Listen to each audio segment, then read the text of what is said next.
to go to a council meeting and that it's not unclear what's going on the dais. And it's important to me that everyone knows, where they can find all the information. That information is being pushed out to the public. And I really look forward to keep working with Tom Shevlin, the communications manager, because he just started a little bit ago, and I want to see more of the work that the council does being done, the discussions and the thought processes. I look forward to us talking about how we came to those decisions, and what I care about so much is having these conversations on the dais, and making them clear and making sure that everyone understands, and I'm talking about, people in the city understand how we get to the decisions that we've made. Right. And, you couldn't possibly probably take, this council has a giant mountain ahead of them. And I'm sure they have in the past in Newport history, but with the Rogers and as well as the Pell Bridge ramp realignment and the North End and Sheffield and all of these projects, how do you divide and conquer everything that's going to come up in front of the council? The city of Newport's going to look so much different in 2 years. Yeah, there is so much to take on. And I think that a part of that is being able to harness all of, as I think I said earlier, everyone on the council is so passionate, and it's being able to harness those passions of all the council members. And I think the first step that we need to take is updating our strategic plan.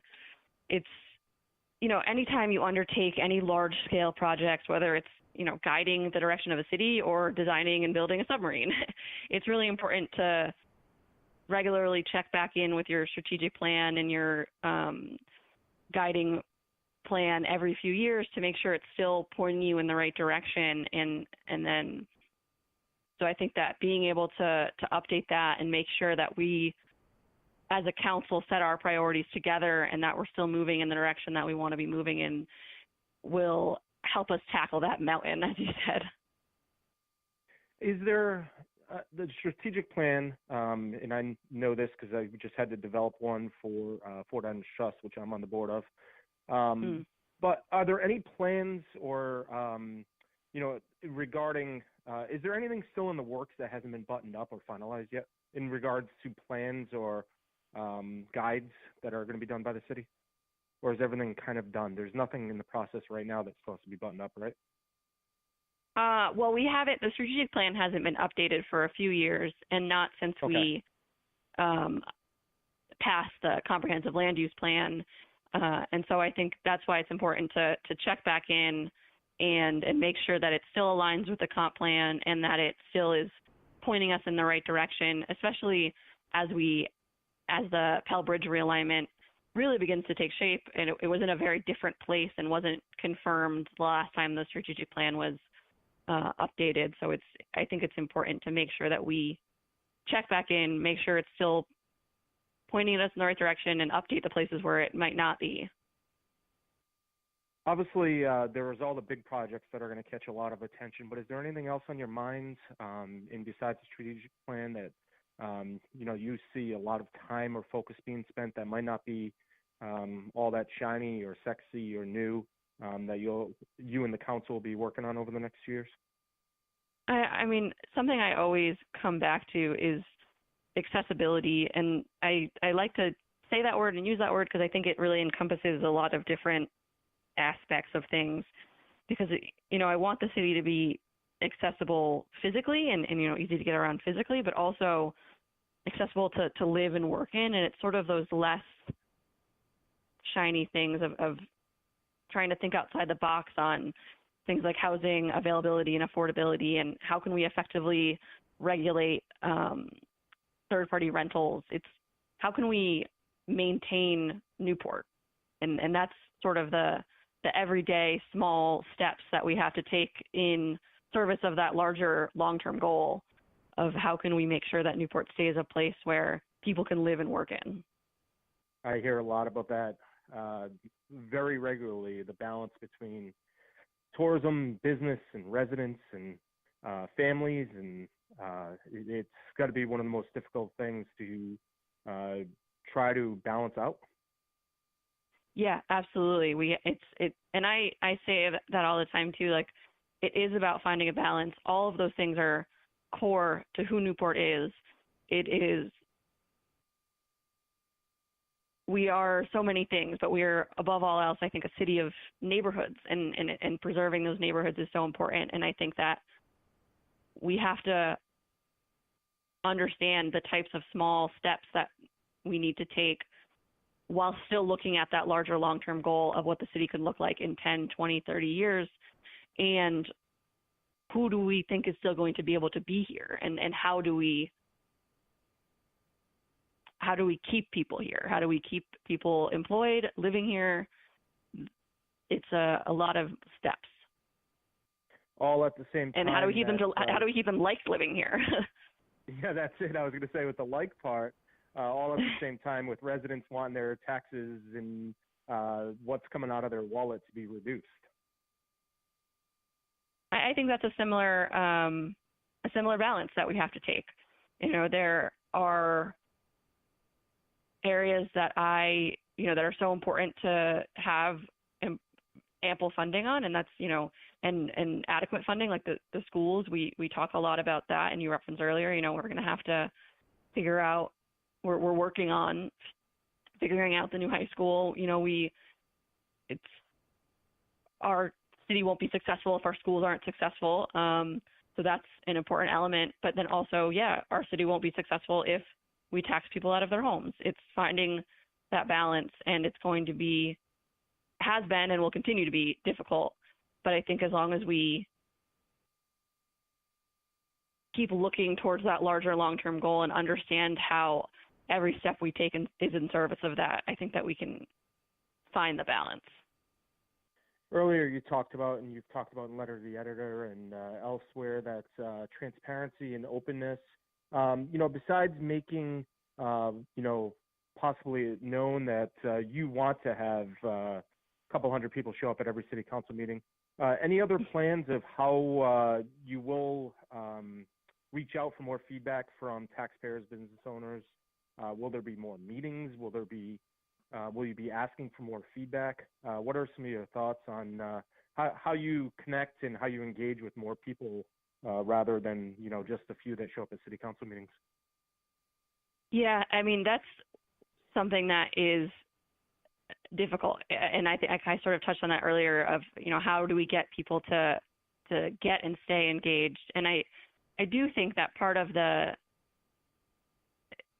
hurdle and barrier to people getting engaged is not necessarily always understanding what's going on and not always understanding where to look for information. But I think the biggest thing we have to do in order to get people engaged and to get people to understand what's happening is to try to have a full understanding of what those hurdles are, what people's barriers are to getting engaged. And I know from talking to people that some of them say, well, I'm too busy. And I understand that, but I think it's important to recognize that people are busy and they have a lot going on in their lives. So how can we bring the information to them, and how can we make it easily accessible for them and easily understandable? So not just having information sitting in a place where people can eventually find it, but pushing it out and making it accessible. And like I said, stay engaged. Oh, I'm good, Jamie. No, go ahead. I'm sorry. I was going to say, if people stay, somewhat engaged in any way possible, they'll find out that there's not as many surprises or decisions being made behind, in quotes, their back. That these things do go through processes. Obviously, there have been some things that people will question or think about, but a lot of the times, if you stay engaged and watch the agenda and go to the meetings and watch the meetings, you can get a sense of what's going on, and there aren't absolutely too many surprises that just pop up. Exactly, and it's so. How can we make sure that people can be easily made aware of what's going on and try to prevent those surprises. And because they are not, like you said, it's not always really a surprise, but if they feel like it is, then it still is. So how can we try to prevent that? And usually it becomes a surprise when it becomes a headline in media, you know, and yep, perhaps we could all do a okay better too. job of letting people know when we know, and sharing it in better ways. So I'll take a little bit of fault there. I think it's something that we're always going to have to be learning and adjusting. The way that we communicate now is so different than how we communicated even 5 years ago. And so that's a big part of it as well. People get their news in very different ways now. And so how do we adjust for that is something that we have to consider and adapt to. And certainly. And if people want to contact you the old traditional way, or any other city council member, they can visit cityofnewport.com/government, and they can find out who their ward councilor is, contact information, email, phone number, and all of that good information. So absolutely, people can reach out to you if they don't want to rely on media or meetings and voice their concern. Anybody I've ever talked to in any kind of government, I've always said they would like to hear from more people. They always ask for more. I love when people call me. Yeah, that's what I was going to say. So, yes, you can call Jamie, as well as you can call any of the other city councilors I know. All current as well as future city councilors are very open to chatting with constituents and business owners out there. So, excellent. Yeah, and that's because, like I said earlier, you know, we all have the same goal. We all care about making Newport successful, and that's part of working with residents. Did we miss anything? Anything you wanted to hit on? Or are you good? I think that we hit on everything. Excellent. Cool. Yeah, I mean, it's there's a lot to hit on, so it's. I know there is, and I know it's dinner time, so I appreciate you taking the time. Oh no, it's fine. Yeah, I'm sure we'll be. I guess one last thing, if I could just say, you know, I really look forward to. I feel strongly that we'll all be able to come together and work together, and I really look forward to that and working together as a whole council. Excellent. Well, I appreciate it, Jamie. And that is Newport City Councilor-elect as well as Mayor-elect Jamie Bova, who will become Newport's next mayor this Saturday, December 1st. And, of course, the City of Newport City Council-elect and School Committee-elect invite the public, that is you, to join them for their joint inauguration ceremony on Saturday, December 1st at 12 p.m. at the Rogers High School Auditorium. There'll be a reception immediately following in the rotunda outside of the auditorium. And I want to thank Councilor Bova, Mayor Bova, for joining me for this conversation. That's going to do it for this edition of What's Up Radio. Of course, for What's Up in and around Newport, visit whatsupnewp.com. We'll join you again next time here on What's Up Radio.